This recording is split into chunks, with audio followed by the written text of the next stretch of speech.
प्रणाम। हाँ बोला। का हाल समाचार है बा? ठीक हो? सब ठीक है बा? हाँ। कहाँ है? यही कलकत्ता। कलकत्ता। हाँ। तेने आवेला ना कहा है हम छुट्टी मारे तो सोचले कि जरा मुलाकात हो जाता मेहमान से। ना इधर तो अब वही 23 तारीख के सरस्वती पूजा के छुट्टी हुई थो, 26 जनवरी के छुट्टी हुई तो 4 दिन के छुट्टी बनी थी, सोची थी ओकरे में छुट्टिया में सोचले हले कि जरा मेहमान रहते हल तो मुलाकातो हो जाता हल, कपड़ा तभी मेहमान लगी ले देती हल। 15 दिन के बाद 15 दिन के बाद क्या करबे? 15 दिन? बाप रे बाप, इतना दिन जी? तो चौक का लगला 15 दिन के नाम पर कोई बात है? अरे का कहियो तोरा हम, बहुत बात है जी। कोची होलो?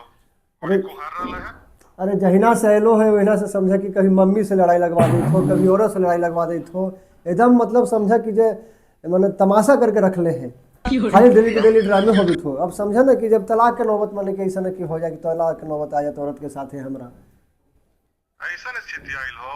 अरे मत कह हम तोरा हम का समझ कहिए। में अभी तक के बदमाशी जे यही हमरा घरवा रहा थी त कहू तो हनी कि जे ना तोरे मैया बहनी बदमाश है तो समझ में अभी न कि केकर बहनी केकर मैया बहनी बदमाश थी जे का कहियो मेहमान। ना रखा भी। अब तो होली घड़ी है वो, ऐसे सोच ले लियो कि है वो इधर, लेकिन अब होली घड़ी है वो सुधार के भेजिए।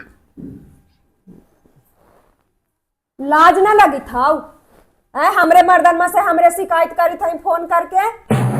काउची तोरा रे तोरा रोटिया 2-4 गो रोटी हमरा बना के देई था, तुझे बड़ी तोरा भार पड़ी, तू लड़ाई लगवेले यूज तू फोन मा पर कह रही है। मेहमान से बतियाई थली त मने कही था कि आग लगाले हवा हमरा चैन से जिए ना देत हवा, तलाक हमरा करवा दे। तो काउची तोरा तलाक करवाले हियो? तो वैसन का हम कही थली भाई। काउची तू ना कहली, अभी तो कुछ ना कहलू है। अब तोरा हम करके देखा दे, रुक जो नया आधा हिस्सा बांट ले। हम यहाँ 15 दिन आला हो गए तक तो इनखर हम पूरा घरे में आग लगे। अब अगिया लगावे रुक जो तोरा। ना बहन ऐसा बात ना है।